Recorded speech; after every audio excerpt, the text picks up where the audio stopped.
E as angústias, elas não vêm só por intermédio das dificuldades que nós temos em família. Nós somos pressionados pela consciência coletiva. Toda essa estrutura de angústias, de pensamentos complexos, que fazem parte dessa psicosfera em que nós vivemos, estão nos pressionando. Ou seja, nós fazemos parte de um todo. Né? E como não se contaminar com esse todo?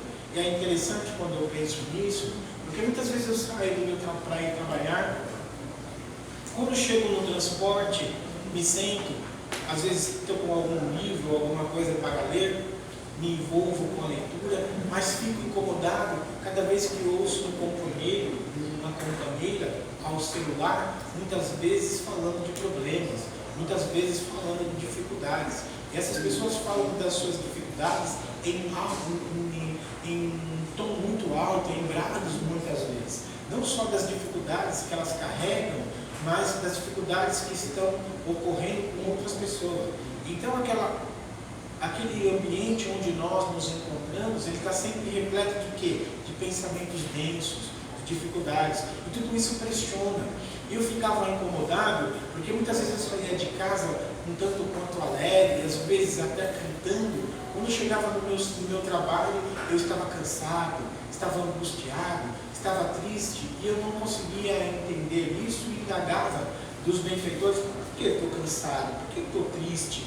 E não havia percebido, até que o benfeitor, em determinado momento, num dia de transporte, me mostrou claramente que toda essa estrutura pesa-nos. Essa estrutura fica impregnada em nós, porque à medida que nós damos atenção para aquilo que parece que vai e suga-nos aquela energia positiva que nós temos, o que também é natural. Se nós colocarmos o nosso pé quente no chão frio, o chão vai aquecer, porque vai haver uma troca de calor. No campo psíquico é a mesma coisa. As pessoas um pouco mais entristecidas, mais enfraquecidas por algum motivo, vão sugar-nos um certo tanto, um certo quanto de energia, para que ela possa se equilibrar. Assim é em toda a natureza. Por isso que Jesus vai nos dizer que nós precisamos estar atentos, vigilantes, em relação ao que nós estamos percebendo, ao modo como nós estamos pensando e falando. Quando nós emitimos as falas em relação aos problemas, ficamos muito críticos, reclamões, nós criamos essa psicosfera que anda em torno de nós, dificultando até mesmo as nossas relações de uns com os outros. Por exemplo, a pessoa que é muito crítica, reclamona, quando nós nos sentamos perto dela, ou ensejamos uma conversa, normalmente a gente não aguenta ficar muito tempo, porque a pessoa cria um certo clima de peso, de tensão, e a gente não vê a hora de se livrar daquela pessoa, para adentrar um processo melhor. Muitas vezes nós nos recuperamos desses processos quando nós vamos para o sol. Não é? Você conversa com alguém, e aquele peso fica em torno de nós, mas quando você vai e tem aquele sol bastante intenso, brilhante, você capta aquele calor e aí a energia se modifica. O mesmo processo acontece muitas vezes à noite, quando nós vamos dormir. Dependendo de como nós estivermos mentalmente, nós sintonizamos com energias positivas ou negativas. E muitas vezes, quando nós sintonizamos com energias negativas, o sono fica ruim. Nós acordamos com um certo peso, com uma certa dificuldade. Dormimos muitas vezes pingadinho, né? Você dorme um pouquinho aqui, acorda, olha no relógio, é 2 horas. Você dorme um pouquinho mais, é 3. Você dorme um pouquinho mais, 3h30. Aí até chegar a uma certa altura em que o sol brilha. Quando o sol brilha, aí você começa a se sentir melhor, aquelas energias densas se dissipam e você começa a dormir. Só que aí já é hora de levantar para trabalho. Você já está, meu Deus, eu não consegui dormir, estou cansado, mas normalmente por esses processos de sintonia com essas energias que nós captamos através dos nossos pensamentos. Por isso que o nosso Mestre Jesus vai nos ensinando aos poucos a vigiar, a orar, a buscarmos os pensamentos numa direção positiva, a olharmos a vida com óculos um pouco mais direcionado para o campo espiritual. Porque é no campo espiritual que eu compreendo que as coisas não são tão difíceis, elas não são tão problemáticas, elas não são tão pesadas quanto eu avalio a partir do corpo. Quando eu avalio as coisas a partir do meu corpo, a partir do meu estágio material, sem conseguir compreender esse processo espiritual em que nós estamos vivendo, na encarnação, nós vemos as coisas por um óculos um pouco mais estreito, e esse estreitar de pensamentos nos leva a sentir um pouco mais de peso em relação à vida, em relação aos fatos, em relação às coisas. Dependendo de quem for que avalie, vai sentir uma angústia muito grande e às vezes vai interpretar a vida como ruim, muitas vezes vai afunilar e vai achar que a vida não vale nada, que a vida é ruim, que a vida não presta, que é melhor você tirar a própria vida, enfim, todos aqueles fatos tristes e depressivos que nós hoje podemos perceber e estudar através dos jornais, dos livros, das comunicações que nós temos. Então, percebam o quanto é importante essa relação espiritual, saber que nós somos além desse processo material, temos essa oportunidade de nos enquadrarmos mais ante essa visão macro que a espiritualidade nos propõe, e não essa visão estreita que a matéria nos traz. Como o dia de finados hoje, nós percebemos que muitos dos nossos já se foram. Foi a essência, foi tudo que eles desenvolveram, ficou para trás na questão material. Mas a essência deles permanece viva.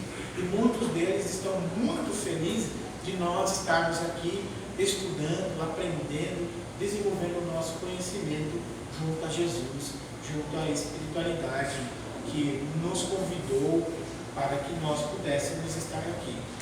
Nenhum de nós, naturalmente, temos a casa espírita, com algumas exceções, nós não somos marinheiros de primeira viagem e nem estamos aqui gratuitamente. Todos nós que buscamos a religião, a religiosidade, e não gosto muito desses substantivos, por que eu não gosto? Porque eu acho que nós temos que ter espiritualidade. E como diz os benfeitores, nós temos que ser espíritos evangelizados. Religião tem muitas formas de pensar, de interpretar, muitas linguagens, e muitas delas nós não entendemos, e muitas delas mais nos confundem do que nos esclarecem, né? Tem uma frase que eu não sei se eu vou lembrar corretamente, mas diz a seguinte: eu te esclareço para te confundir, te confundo quando eu te esclareço. Não é? É bem assim. Muitas vezes para te esclarecer eu te confundo, mas eu também confundo quando eu tenho que te esclarecer. Faz aquele processo. Né? Então, quem diz isso é o Tom Zé, um samba que ele compôs.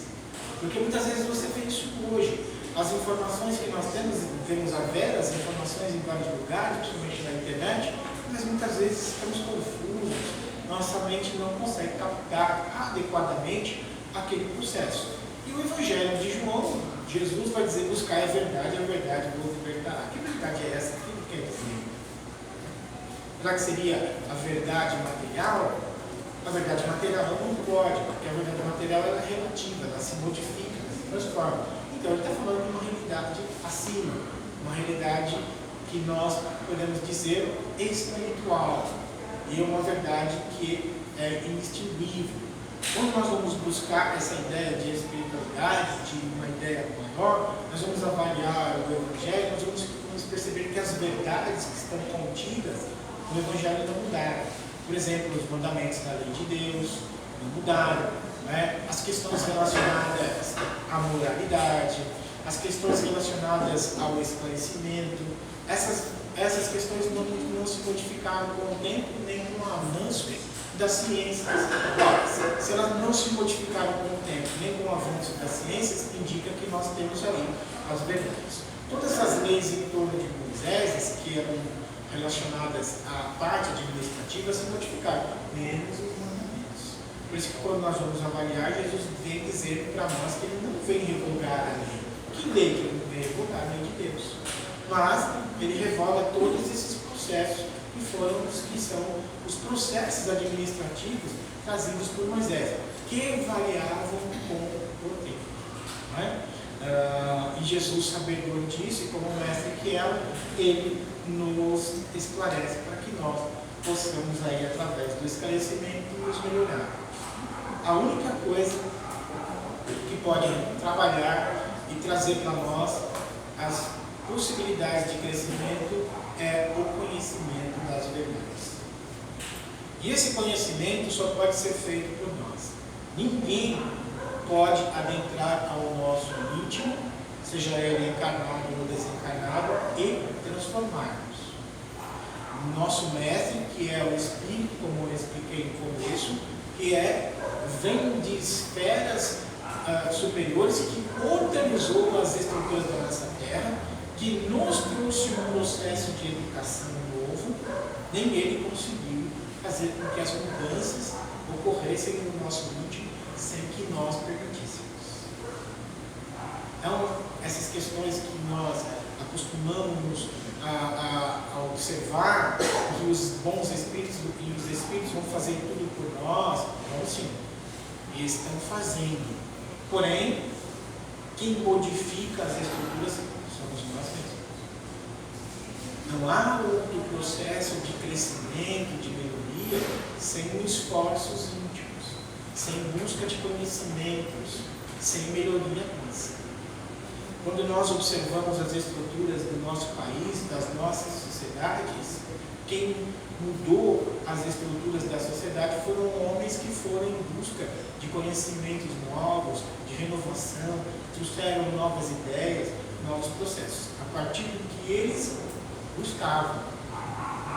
Então só pode haver uma mudança para uma compreensão maior, seja ela espiritual ou material, quando nós nos propomos. Quando nós vamos buscar, quando nós movimentamos o eixo íntimo do nosso ser na direção em que nós nos propomos. E aí, quando nós tomamos essa decisão firme, toda a estrutura espiritual que está à nossa volta, todo aquele processo de pleito de espíritos bons que trabalharam e organizam as estruturas da encarnação no nosso mundo, começam a trabalhar para o nosso crescimento. Vocês podem perceber que existem algumas estruturas interessantes no nosso mundo. Existem pessoas que passam o tempo todo pensando em comer, beber, dormir, relacionar-se, dormir, acordar, relacionar-se, comer, depois dormir. Muitas das pessoas hoje pensam assim: eu vou para casa para assistir o jogo do Corinthians. Nada contra o jogo do Corinthians. Eu vou para casa para ver a novela. Nada contra a novela. Eu vou para casa para ficar no videogame. Nada contra o videogame. Mas quanto tempo ela dedica para o seu próprio crescimento? Quanto tempo você dedica para que você possa esclarecer-se, ter uma direção, ter um equilíbrio dentro da sua vida? A grande massa de pessoas, de seres, permanece nesse estágio: comer, beber, dormir, saciar os seus desejos, mas não tem vontade nenhuma de expandir-se e adentrar a campos de um conhecimento maior, e esse conhecimento dar uma forma nova para a sua própria vida. Esses que estão nessa faixa, que é uma grande massa, muitas vezes eles passam por processos de um sofrimento intenso e intensivo, sem conseguir perceber a oportunidade que a vida nos traz de encontrarmos novos caminhos, novas possibilidades.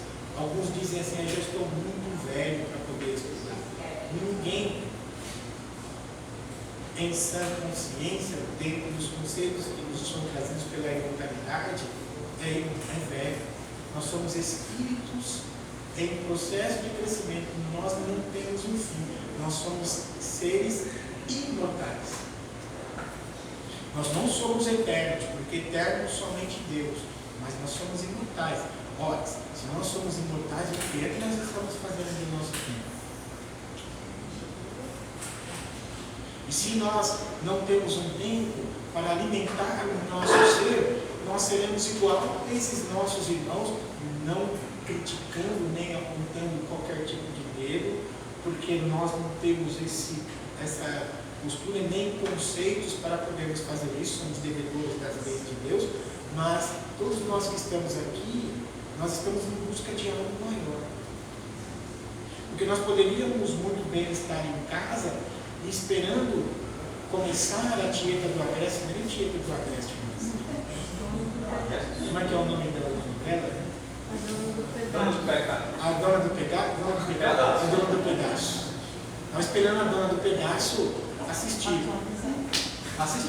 Aliás, se eu estivesse em casa hoje, agora eu ia estar assistindo. Não vou nem falar para vocês que eu ia estar assistindo no YouTube Fantomas, o Guerreiro da Justiça. Ou então eu ia estar tentando ver se eu encontrava